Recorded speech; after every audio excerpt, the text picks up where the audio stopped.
tried to figure out that everybody would have equal time, and we may be able to find time someplace, but right now, every candidate will be asked to present 5 minutes, and if we don't know you, then you'll have to tell us a little bit about yourself in those 5 minutes.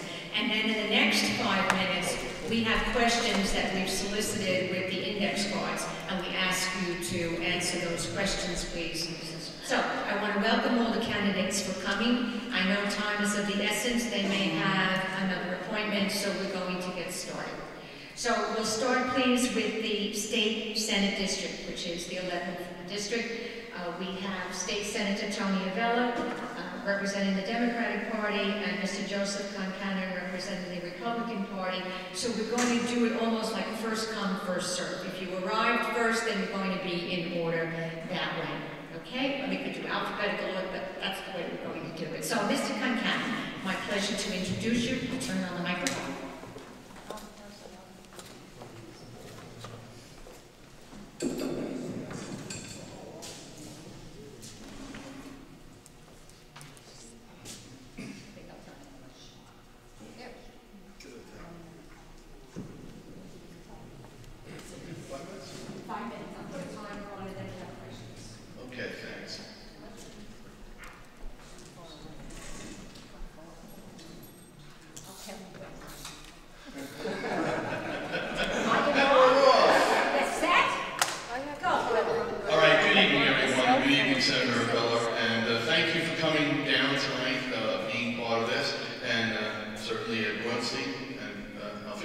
Thank you very much.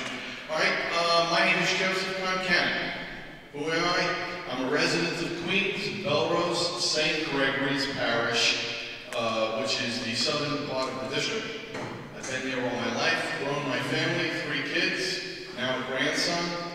My kids have settled into the area. My eldest is working and married, as I said, with a grandson. My second, just ready to graduate from East Stroudsburg University. My third, a recruit at the United States Marines, and he's down in Paris Island right now, just passed phase 2 of his testing down there, so we're very proud of him. And my wife, a school teacher, she works over at 186 on the Line Parkway, part-time, not full-time. All right, and that's pretty much the family situation. Me personally, police officer, sergeant, lieutenant, finally a captain, NYPD. Spent 2 years in the Giuliani administration. I was his director for public safety. During our time period, we had a wonderful, wonderful reign where crime has gone down to the lowest levels in all time. Very, very proud of my experience there. I talk a lot about it with different groups. And then after that, I retired from NYPD, and I was one of the founding members of a program called InfraGuard. And InfraGuard is an FBI public-private program, not a federally, state, or city-funded program, and all about protecting this nation's national critical infrastructure. And a lot of that has to do with electric plants, water plants, and about 16 other national critical infrastructures across this country. So we did a lot of collaboration, not only with security professionals here in New York City, but across the country. I got into this campaign, quite frankly, because I felt as though we needed a smaller, more effective government. I've outlined a number of ways in which I feel as though that can be done. I don't feel as though we should necessarily increase taxes. I've gone out and I've said we should reduce the taxes. I've laid out different reasons why we can do that. You can go over to my website. We've got 7 different issues up there that I've posted, and as we move along, we'll build on those as well. And it'll give you an idea of who I am so far as the issues are concerned. I like to think that my experiences with the police department and with InfraGuard, with the FBI program, have always given me the opportunity to seek out subject matter experts and delve into issues and problems, irrespective of how people felt on the issue, whether they felt it was absolutely right, or whether they felt as though it was absolutely wrong. What we've done is we've studied the issue, we've set up the research, and we've called for the experts from around the country, and sometimes around the world, just to get the right answer at the table. That's what I've been doing for the last 10 years with Infraguard. And that's what I would do, certainly, if I became and had the honor of becoming your state senator. I don't, how many? Oh, okay, I thought you were saying 5 minutes or something.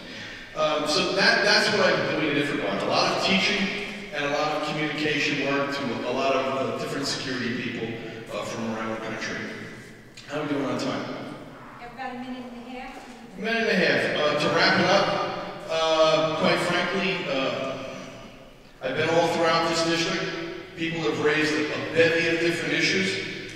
Senator Avella and I are probably on polar opposites so far as the politics is concerned.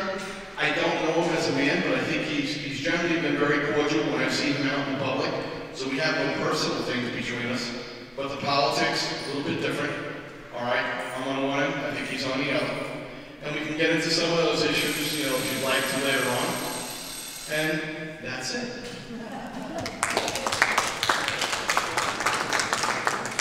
Are we doing questions? Or? Yes, now Henry has questions. He'll go to the microphone.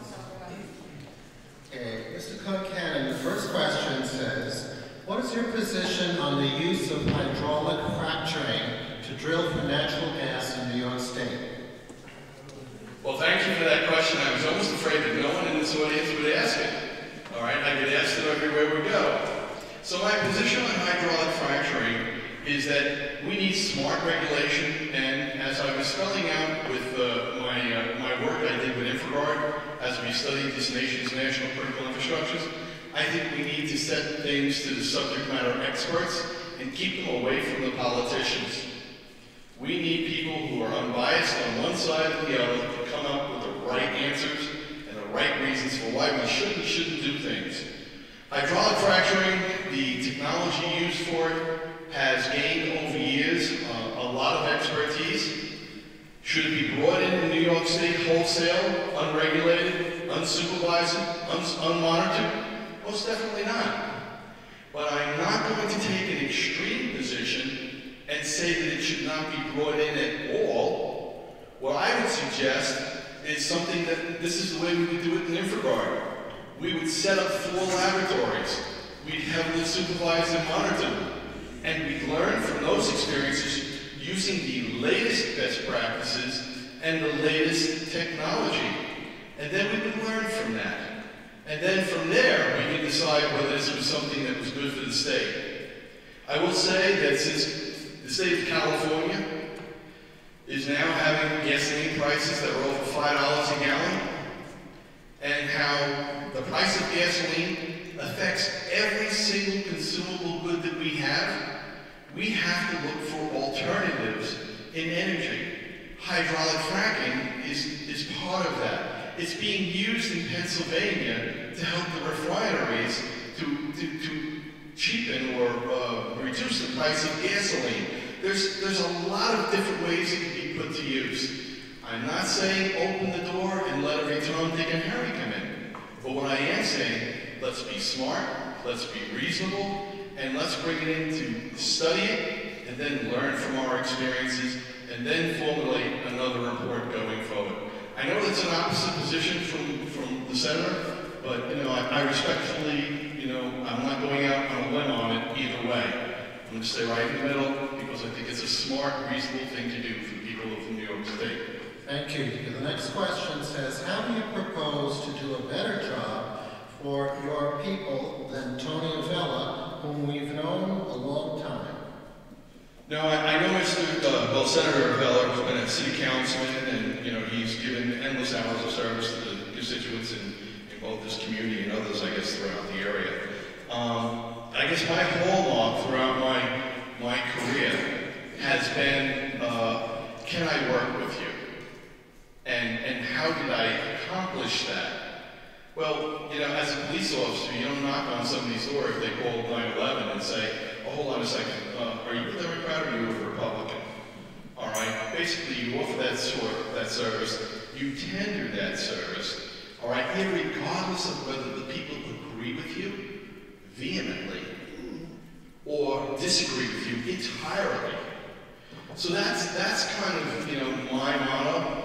And even at InfraGuard, as we talk to security practitioners from around the country, what we learned is there's always ground for discussion. We can talk, and that's what you have to do. You have to be approachable, and people have to feel as though that they can talk to you, and and that's part of a professional academic discussion. That's something that we've got to be able to do, and do a lot better in this community, whether Senator Avella remains or whether I prevail. And that's where I want to go. You have another minute. Okay, the last question we have for you. Some people are concerned about quality of life issues. One person says that in front of his house, near his house, cars park on the grass. Also, another person is requesting a four-way stop sign on 196th Street and 45th Avenue. Different things. So the question is, what can or should be done, and how can you help with these quality of life issues? In the criminal justice industry, the best way to get, crime down and what we call some of these border maintenance issues, get them resolved, is by engaging with the local police executives and commanders and police officers, such as the community affairs officers and the crime prevention officers in each of our area commands. That's an area where we can be more effective. We need to be able to talk to our community boards and really go back and forth in a dialogue on how we can improve that discussion so that everyone is a part of that discussion and so that we don't alienate or isolate ourselves because this one or that one hasn't helped us. That's where I think I would come in best. Now, if you're a Democrat and you're sitting out in the audience tonight, you'll know that I have to work twice as hard to earn your respect and earn your attention. I think the people who are on the Republican side of the House will naturally come. But, I'll have to work twice as hard with some of those Democrats and some of those people who do not see eye to eye with me. Thank you very much.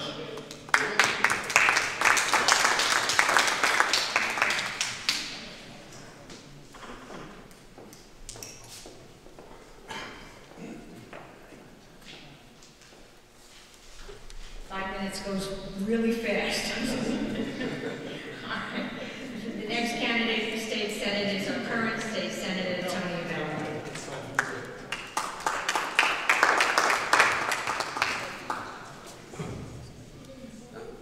If it's okay with you, I won't take 5 minutes for the opening statement. I'm going to use part of that for the questions. Good. First of all, I want to thank all of you for coming out here tonight. As was mentioned, we have a presidential debate, we have the Yankee game. So your participation in the civic process is extremely important. It has really been an honor and a privilege to represent you in the state senate for this, 18 months. We've worked together on some issues. We worked together when I was in the city council for 8 years. And a lot of the things that we talked about keep happening and keep going on. So the battle to improve the quality of life in our community is continuous. Since when I was campaigning for the state senate, I talked about reforming Albany, coming up with a balanced budget. And I'm happy to stand here and say that at least we were able to accomplish that myself at Braunstein in the Assembly. 2 on-time budgets, where before there hadn't been an on-time budget for 20, 25 years. And we accomplished that by working together, both sides of the aisle. We passed ethics reform. Did it go far enough? Absolutely not. We have to do more. And that is one of my priorities for the coming term. We have to restore, and some of you may remember from my days in the city council, this was a priority for me from day one. We have to restore your public confidence in your elected officials. And I've tried to do that at every level of government that I've been in. I put your interests first, my own interest probably second and third. I'm here to represent you. I think in the 18 months that I've been in office, I've been as accessible as possible, given the fact that I have to turn here in Albany. Anybody who wants to have a meeting with me gets a meeting. I come to as many civic association meetings as I can, and I have a very hands-on approach to any civic problem that you may have. Every piece of correspondence in my office, I personally look at. And I do that because you elected me, not my staff, and I want to make sure that whether it's an all-way stop, cars parking on the front lawn, or whatever, that you're getting the best response to your issue as possible. And no matter how small a problem it is, or how big a problem it is, I'm here to represent you. Question? About 3 minutes, but I'm going to wait till after yours.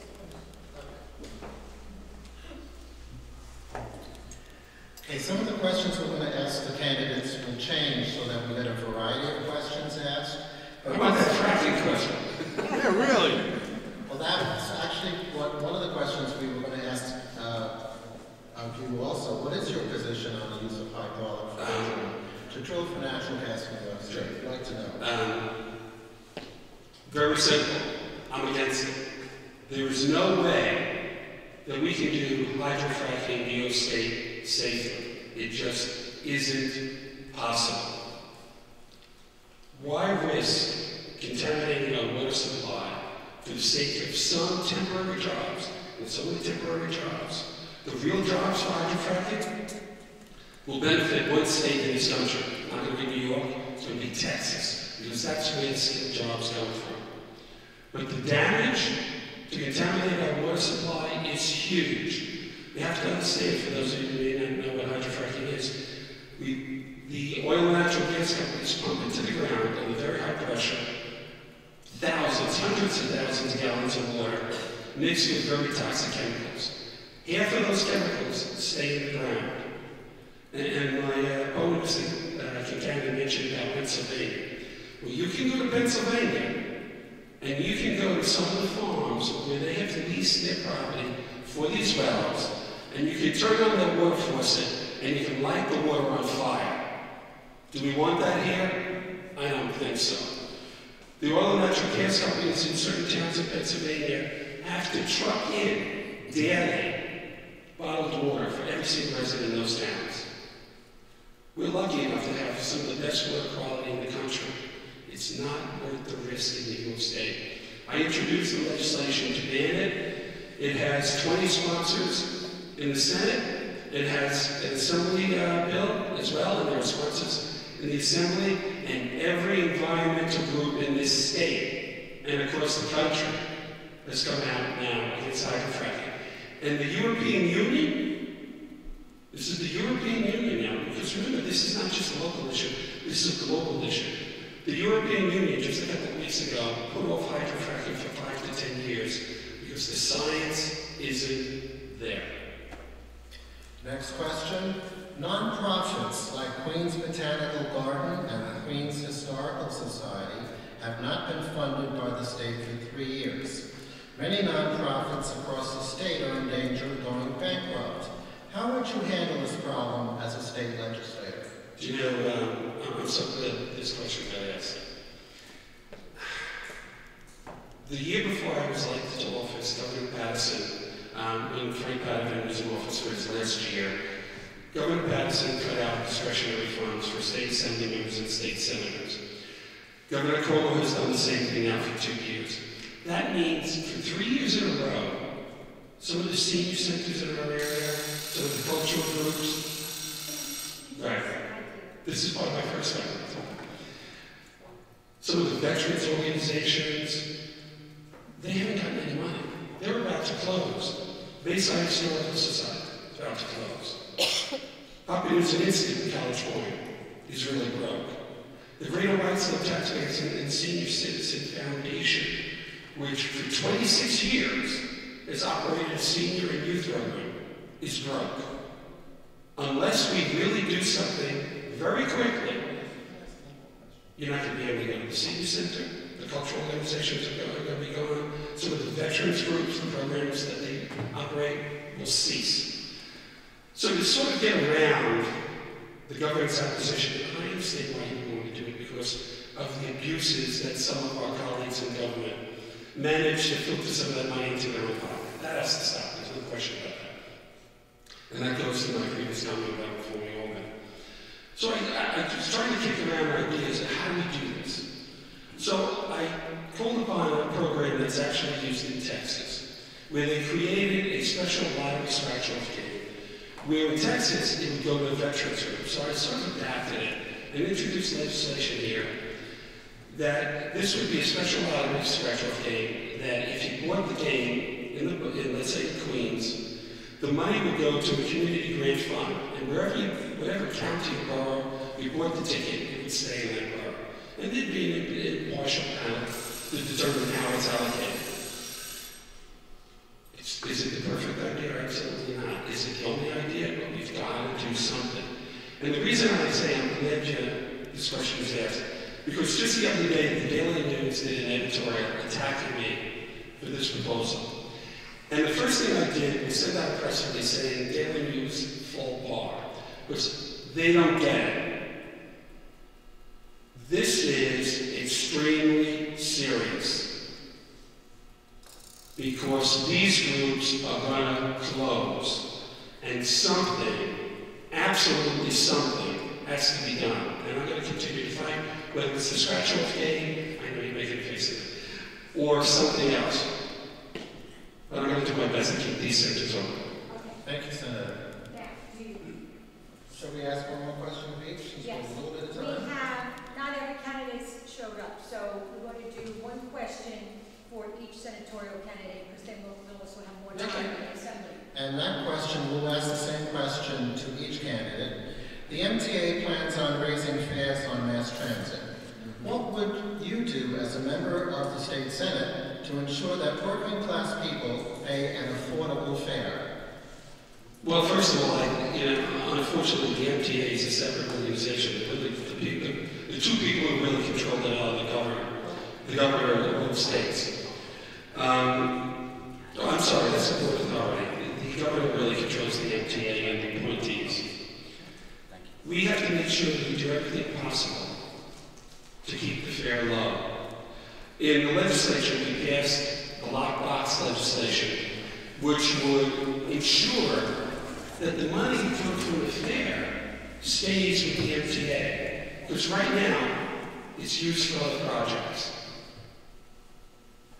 We also are very concerned about the court case for the MTA payroll tax, which ensured that other counties outside of New York City would pay something towards the MTA budget, because they got the use of MTA services outside of New York City. There was a court case recently that threw the MTA payroll tax out. Now, the state is obviously appealing that, but we have to make sure that that stays, otherwise the budget gap is going to be even worse. I know myself and other colleagues in the legislature will do everything possible to keep the subsidy going from the legislature and increase the subsidy. Now, the governor exactly said today that that's unlikely, but we have to keep the fare low because it affects every person, whether they're going to their school, whether they're going to their job, or whether it's a senior going to their doctor's office. It has to be kept low. One of the things that we have coming up, and I'll end on this note, is the legislature passed authorization to provide gambling in the state. It has to be voted again by the next legislature, and that will be a public referendum. That will generate a huge amount of revenue. Some of that has to go to mass transit to keep the fare low, and to make sure that we return the services that will come. Thank you, Senator. Listen, it's been a privilege to represent you, and thank you so much for coming out tonight and allowing me to speak. Thank you very much. Mr. Concannon, would you like to answer that question as well, since we have a little extra time about the MTA planning to raise fares on mass transit, and what would you do as a member of the state senate to ensure that working class people pay an affordable fare? Yeah, no, go ahead.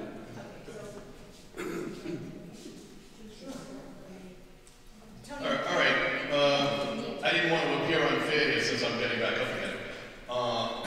I think with the MTA rollback tax, we've got Jack Martins to thank, who is the Republican state senator in the adjoining district to us, the National County. And I did talk to Jack about this, and we've got a couple of Christmas surprises coming in if you haven't read in the media. The first one was the MTA, the 25-cent increase coming up in January. And the other one has to do with the Federal Energy Agency. That's going to increase your, I think it's the heating bill now. I just drew blank. All right, $9 a month. So a number of these different things are coming up. What would I do? I'd certainly discuss the issue with my colleagues over in Albany, see if we can gain some consensus to really bring the MTA to what we have to deal with every single day. And what do we have to deal with as responsible citizens? We have to deal with our own budgets. We have to stay within those budgets. And, you know, we can't scope creep and we can't mission creep. We've got to restrict ourselves and our agencies from going out outside of their own budget areas. You know, if we let the MTA every single year, they will come back over and over and over again for more continued funding. That's the mission of the agency. You use up all the money, so next year I can say I used that money and now I need more. And then what they do is they go to the public and say, hey, look, we need the funds because the salaries need to get paid.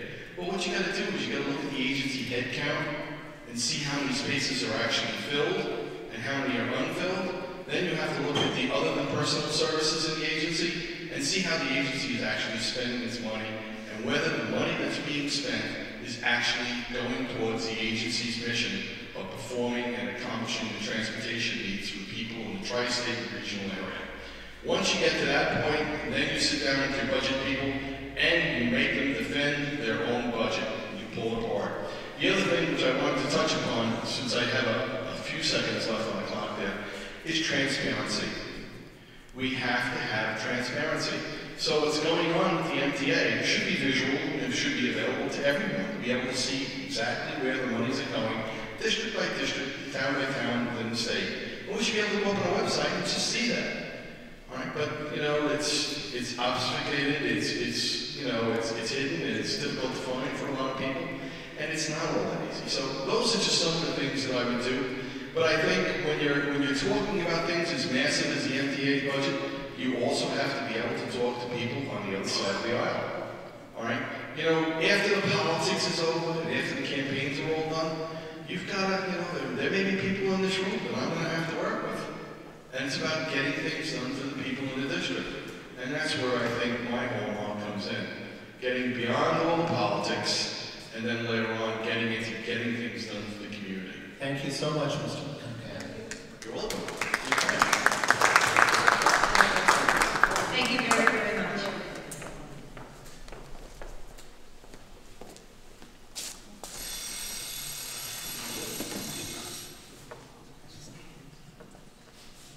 Now the next district is the 25th Assembly District. Mr. Abe Fuchs, a Republican, is here.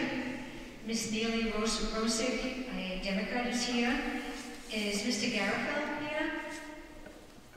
No, he would be from the Conservative Party. Jerry Ionesi from the Independent Party?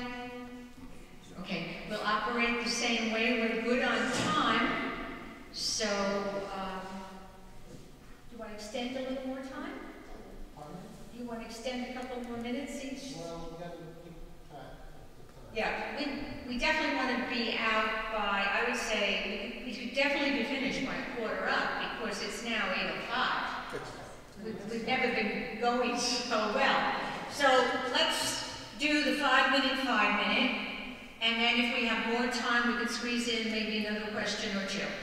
Okay? So, Mr. Fuchs, I'm happy to introduce you. Mr. Abe Fuchs, representing the Republican Party in the district. That's 25th District Assembly District. Thank you. Thank you very much, and I really appreciate being here, and I give credit for the Auburndale Improvement Association. I think it's a great credit to provide information and education to the public. I think it's really important. You know, we talk about corruption in Albany and how things don't work. The idea is to get good people in there and to find out what they stand for and to find out what they're really about before everything goes haywire. I was born in Washington, D.C. I came to New York when I was 15 to go to religious school. I went on to, well, that was in Forest Hills. I went on to a seminary after that, and did a little bit of college. I really wanted to go to work, so I took up bookkeeping, and I worked for a few years for doing that. And then I was called by the Postal Service. I worked there for 25 years. I'm a retired Postal Service worker. I also, since 1989, invested in real estate, and I renovated 6 properties. I say that because when people ask me community involvement, I think that bettering and enhancing neighborhoods is quite a worthy endeavor. The things that I stand for, yeah, I get back to education. I think there are things well, education in general, it can be so transformative. For 50 years, we've been trying to figure out what to do with poor quality in our public schools. I know this district, this area is doing pretty well, but the idea of vouchers, freeing up education to private schools. There's a lot of innovation going on with technology. Carp Diem in Arizona, wonderful results. There's no reason why we should be breaking our heads trying to figure out things that the private industry and entrepreneurs and innovators and educators can figure out.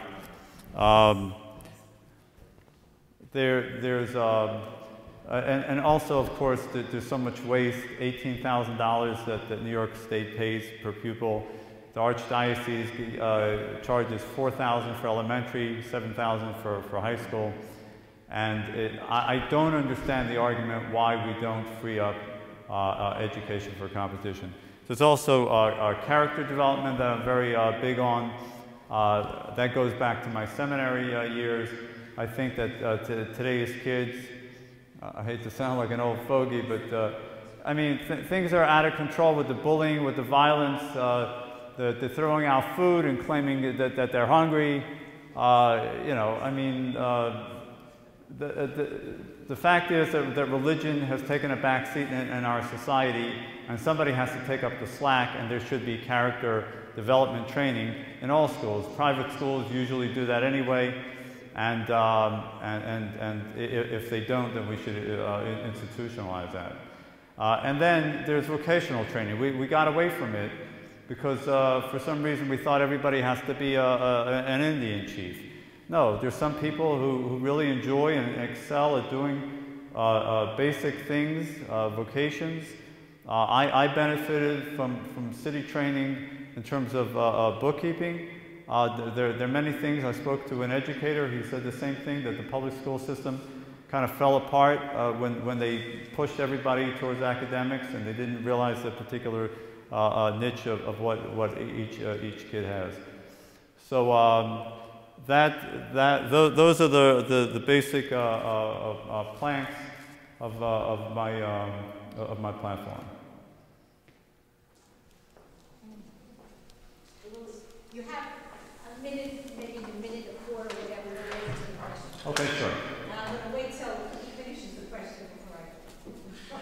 Well, since we've asked everybody so far about hydrofracking, what is your position on that issue? Okay, we've been doing hydrofracking for 50 years. It's true that now, since we're doing horizontal, it's more complicated. Obviously, when you have the beginning of an industry, the stages are sloppy and they're without regulation. We've been studying this in New York State for 4 years. There have been reports by the Department of Environmental Conservation, the GEIS report, the General Environmental Impact Statement, 2009, 2011. Right now we're waiting for the Commissioner of Health to determine the effects of those findings on populations, what would happen. So basically, I'm not a scientist. There's no reason for me to guess what the findings will be. But in general, Andrew Cuomo is favorable to it, and Barack Obama, President Barack Obama is favorable to it. This is something that we have to work out. The idea that we should politicize it, as Mr. Concannon says, is not the idea. We should let scientific inquiry rule the day. And by the way, I'm old enough, and I'm sure some of you are old enough to know from the late 70s that people were protesting nuclear power, and as if that was something unnatural. Well, now the world has taken on nuclear power as a given. So hydrofracking is here to stay. It's just a matter of working out exactly the regulations, and we shouldn't be sloppy with it, that's for sure. Regulation is very important. Mr. Fuchs, would you vote for mayoral control of New York City public schools? Why or why not? Well, it's already in effect. There is mayoral control. The way it was before is that everybody was shirking responsibility. It's like, whose fault is it? Is it yours? No, it's his. You go to him. Is it his? No, it's his. So in that case, I mean, especially with the UFT, I think, I worked for a union for 25 years, but post office is self-sustaining. We didn't ask anybody for any money. Right now, the post office is under the congressional supervision and with unrealistic pre-funding of health care. That's the only reason that you hear anything bad about the post office.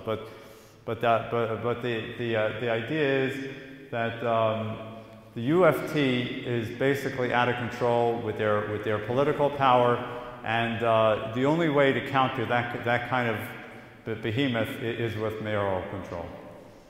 Mr. Fuchs, next question. One of the major problems in most city residential neighborhoods is the problem of overdevelopment. What would you do to protect the character of our communities? I absolutely respect the integrity of neighborhoods. I think, as someone said to me, when you buy a house in a neighborhood, you're buying the neighborhood also. You're not just buying a house. If you took that house in a different neighborhood, you may not buy it. So there's no question that neighborhoods have to maintain the integrity of that neighborhood, and I mean, to a certain extent, you can modify certain things, but to put in a McMansion into a basically quiet, small residential neighborhood is not right. Next question. Why do you think the voters should cast their ballot for you instead of any one of your opponents? I think the idea is to give the power to the people. For instance, in education, we've been holding on to that for too long with no good results to show for it. Let the people show what can be done with education as is being done in Arizona with Carp Diem. And otherwise, small business, of course, you need regulation, but you cannot strangle them with regulation. We need to squeeze out the excess of government, not to grow government. We need to grow private enterprise. Okay, the next question. We see several questions that really are federal related rather than state related. But this one, I'll play along. This one says, Senator Gillibrand states she was instrumental in changing the rules to stop Congresspeople from engaging in insider trading. And it goes on to say all the benefits Congresspeople get. On a state basis, how would you control what state officials earn, what benefits that they get? Do you believe in campaign financing by the public? Okay, well, as far as what people get, I mean, I think salaries should be reasonable. I don't think that the state legislature should get a raise now above $79,000. And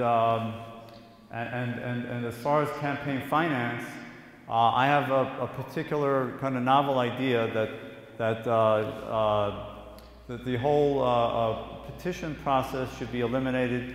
I heard this somewhat based on somebody who came to lecture at political clubs. His name is Marty Decom, and he says that well, the idea there is people should give a basic fee towards establishing a candidacy. Let the government compile profiles and information about different candidates. Then that can be rolled into a primary.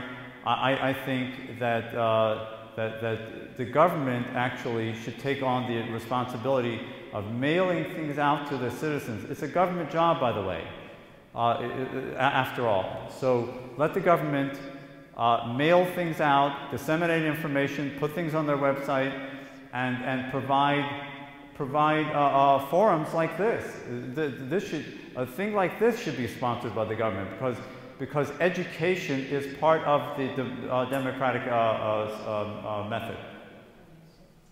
Okay, I'd also like to ask you the question about the nonprofit situation.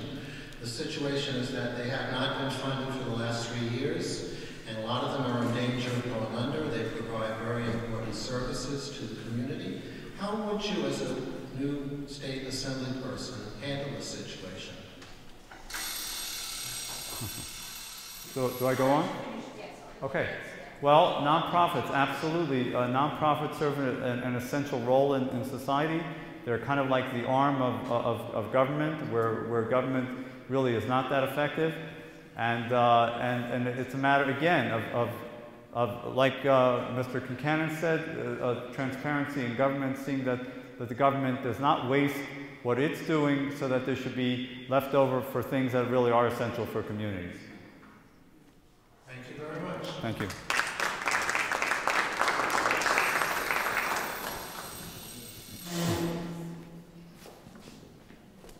Oh, thank you. Thanks.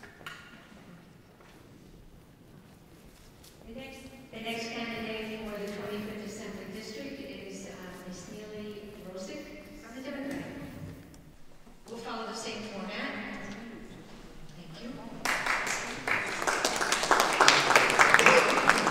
So I, first and foremost, want to thank all of you for coming out as an adopted community member of the Fresh Meadows Homeowners Association. I know what great work civic associations do, and on a very busy night, I know that it takes a lot to get you out here. So thank you for being here. I want to thank Mr. Euler and Terry for having us and hosting us. For many of your familiar faces, I just want to say hello again, and then tell you a little bit more about myself if I haven't knocked on your door or called you 10 times before the primary. So I'm Nily Rozic. I grew up in Fresh Meadows on 74th Street, so not too far away. I was actually born in Israel, but moved to the community when I was very young with my entire family, and went to local schools in the neighborhood, including Townsend Harris High School, where I'm still very involved in mentoring students, and I sit on the Alumni Association board, doing career days and making sure that students are not only prepared for college, but also the workplace and life after. I sit on Community Board 8, where I work on education issues, transportation issues, a lot of land use issues, and as much as we can get away with in Parkland as well. I'm very proud of the work that I've done there, and I'm happy to answer any questions about my work on the community board. I've spent my entire professional life working in public service. I actually had a teacher at Townsend Harris High School who sat me down and just said one day, it's one thing to identify our problems in the world, whether it's your pothole or larger immigration issues, but it's really another thing to go out into the world and solve the problems. That is something that marinated in my brain for a while, and I went off to NYU where I studied political science and went straight into public service. I worked in the state assembly for many, many years, and like many people in public service, worked my way up. So I was a scheduler, then a legislative director, and spent many years as the chief of staff to an assembly member.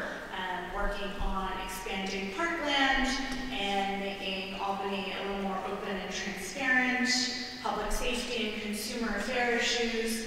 You name it, I've probably worked on it, and I am hoping to continue all of that as the next state assemblywoman from the 25th Assembly District. Now the district is a little different, just to give you some background. It runs all the way from South Flushing to Fresh Meadows, Hillcrest, Auburndale, parts of Bayside Hills, and all the way out to Douglaston, actually. So it is vastly different than the old 25th Assembly District, and I'm happy to say that it actually includes a little bit more of Auburndale this time around. You know, I want to continue all of the good work that I've done on women's health and parkland issues. Definitely want to continue a lot of work on public safety and making our government more accountable to all of y'all and all of us. With that, I think I will take questions.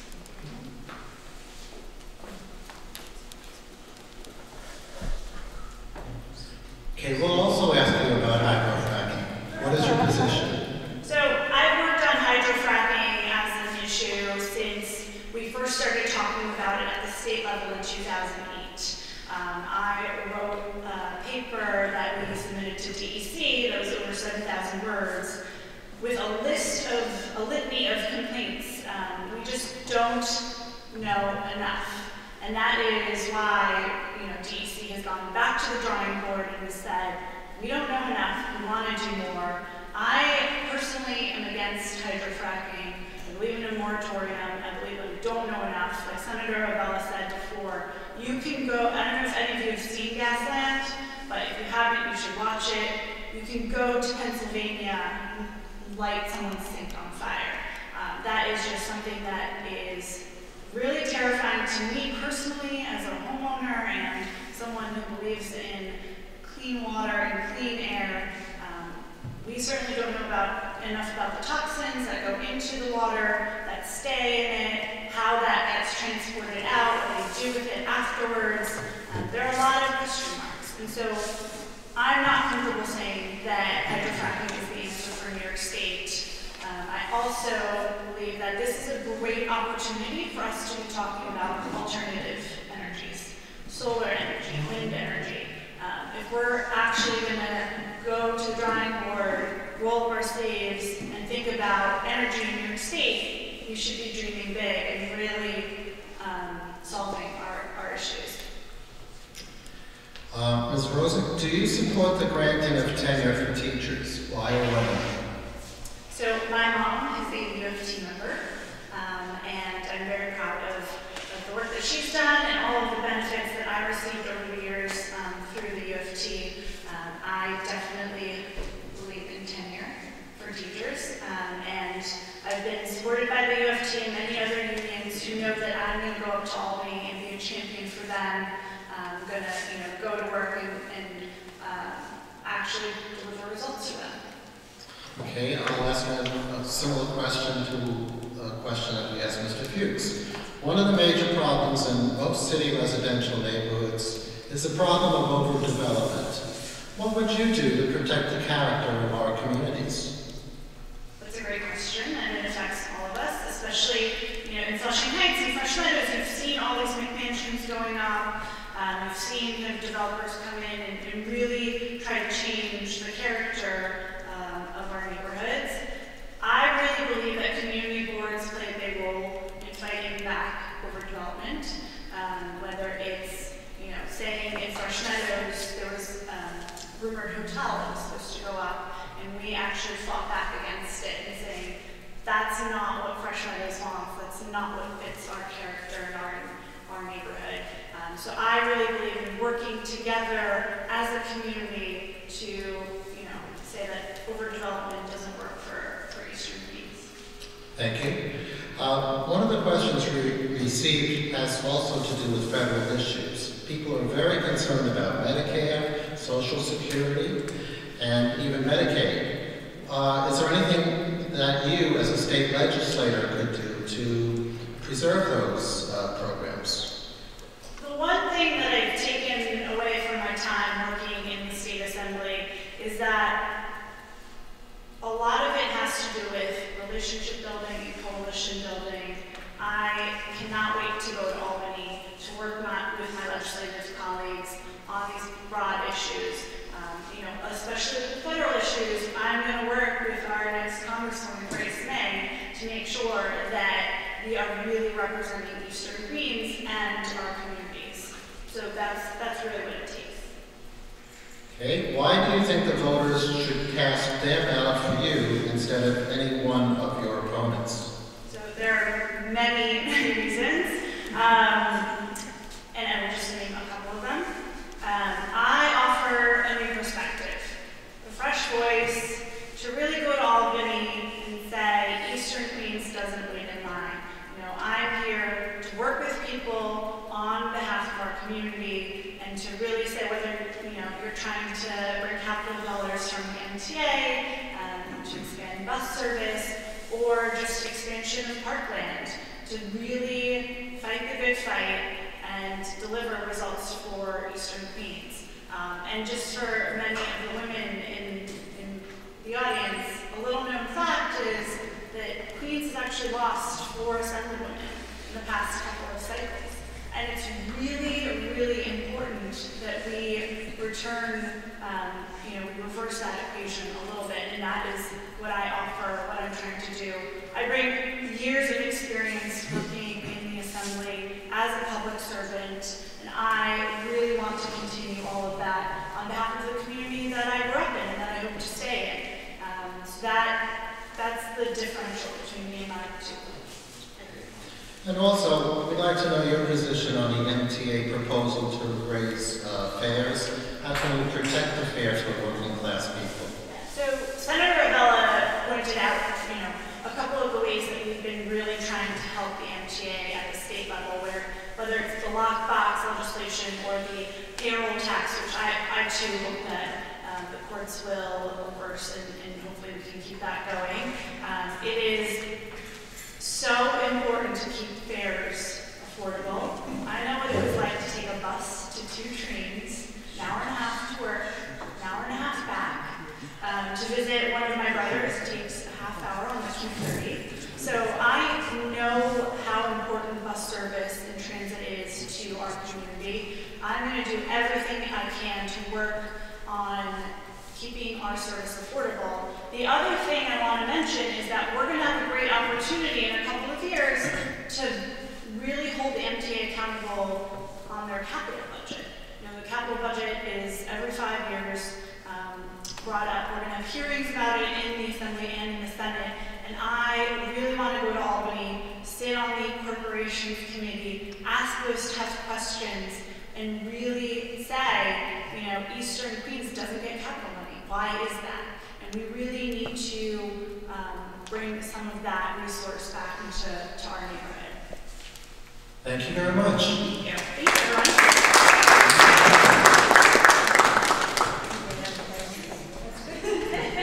I guess we ran out of questions.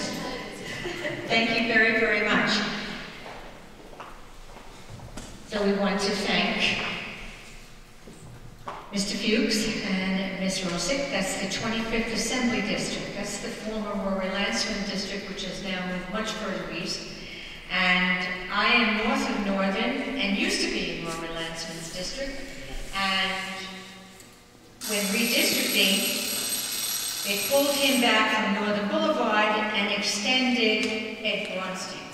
So Ed Braunstein extended west. Now I'm in Ed Braunstein's district, and he's with us tonight, as he often is, and I'd like to introduce him. He can have his 10 minutes straight away. We have questions from him, don't we, Henry? Yes. Sure we do. So we'll do it 5 and 5.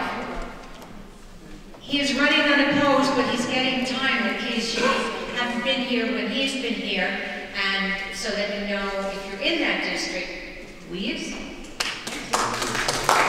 And thank you to everyone. Welcome to the 26th. It's good to have you.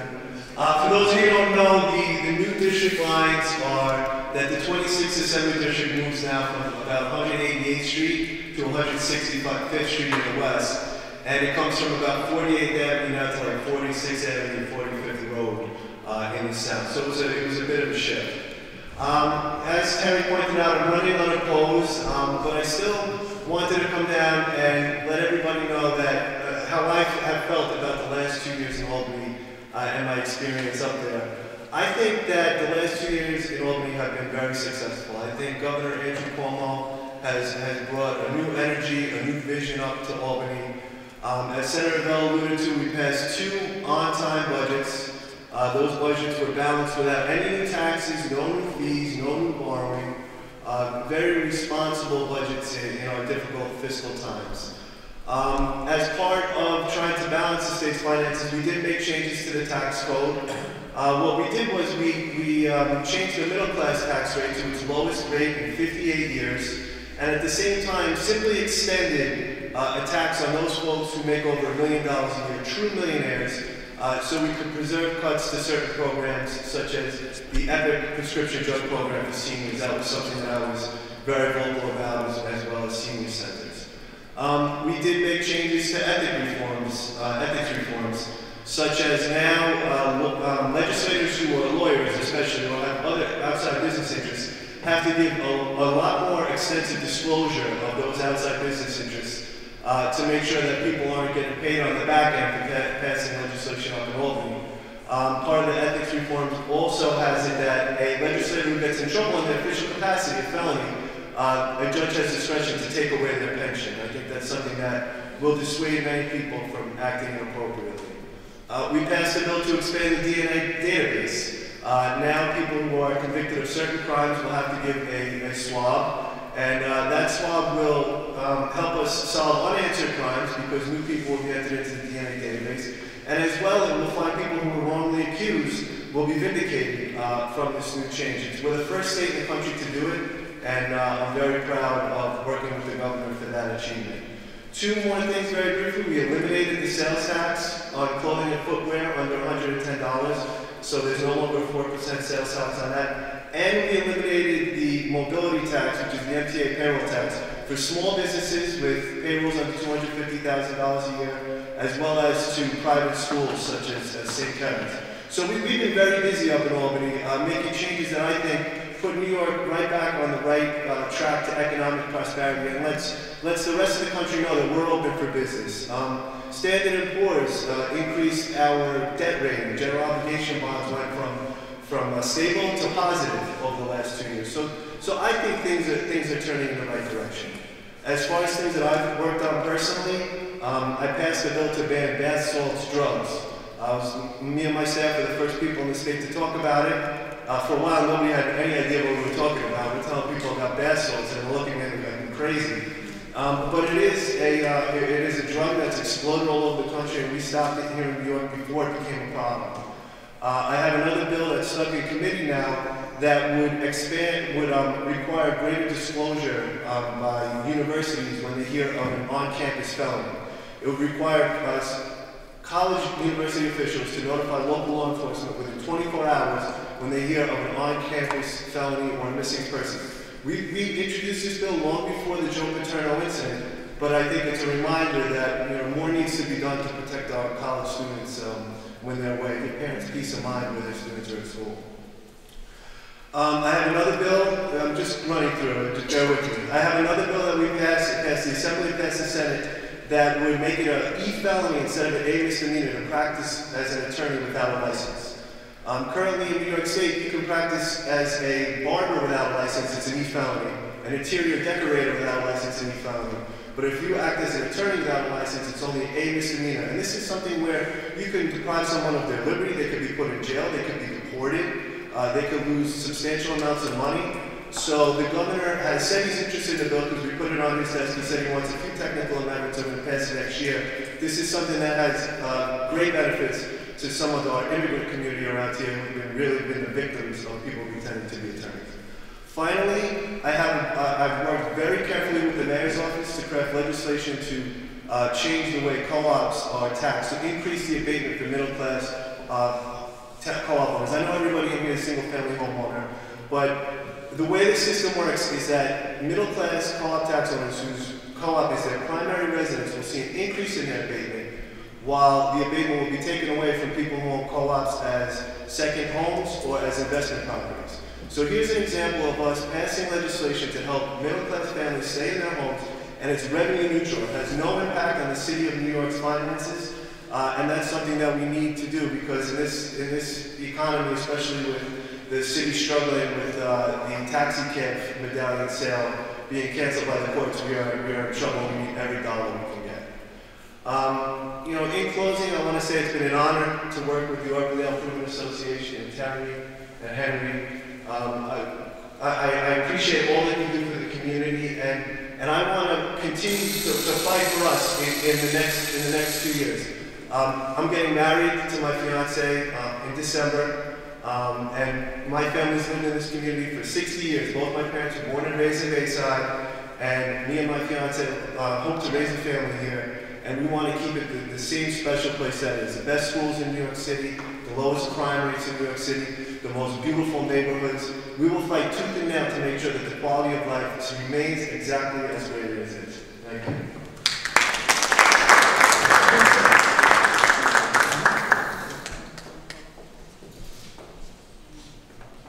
We have to apologize to Assemblyman Braunstein because we had promised him that he would go first. But then there was a little mix-up, so we had to present the candidates as they came to the meeting tonight. The Assemblyman graciously agreed to wait in his turn to be last, and we thank him for that. I guess we'll ask you also about hydrofracking, since we've asked everybody that question. What's your position? Sure. I've voted for the moratorium on hydrofracking over the past 2 years. And my feeling on it is, I think someone said earlier, I'm not a scientist, okay? I can't say for sure whether it's safe or not, but I don't want to take the risk until we're absolutely certain that we can do it safely. And that gas has been in the ground for millions of years. It's not going to go anywhere in the next 6 months to 12 months. And let's wait and make sure that we have it right. I mean, I think I would vote for a moratorium again if it came up on the Senate floor. I think the potential damaging impact of us not doing this right the first time is too dangerous for us to rush ahead and do it frivolously. We had a question about health care, and the person was concerned about Obamacare, which is a federal program. But what we'd like to ask you is, what can you do as a state assemblyman to make sure that affordable health care is available to all New York State residents? Well, we are currently in the process of implementing parts of the Obamacare plan.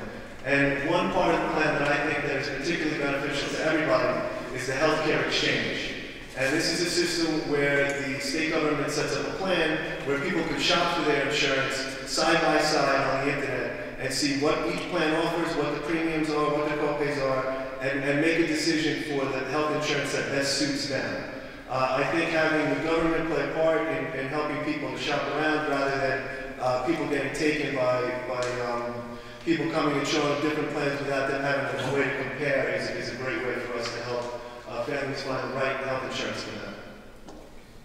We've all witnessed the tragedies recently where people went berserk and killed groups of people. What is your view on gun control? Sure. I think that we could do more with gun control here in New York State. I think we can ban automatic weapons is the first and foremost way to go. And also, I think that we should go ahead and institute micro-stamping of guns and bullets, because we pass a micro-stamping bill every year in the Assembly, and every year it gets to the Senate, and it's killed by folks who in my estimation, are beholden to the NRA and the financial contributions. And I think that a good way for us to prevent crime would be for micro-stamping, where the bullet will have a certain serial number on it that will correspond to the gun, and it's a great way to prevent people from committing crimes, because their crimes will be a lot easier to trace back to them. Okay, we asked this question before about the nonprofits, the fact that many of them are in danger of going under. How would you handle this problem as a state legislator? We try to make this a priority at every budget.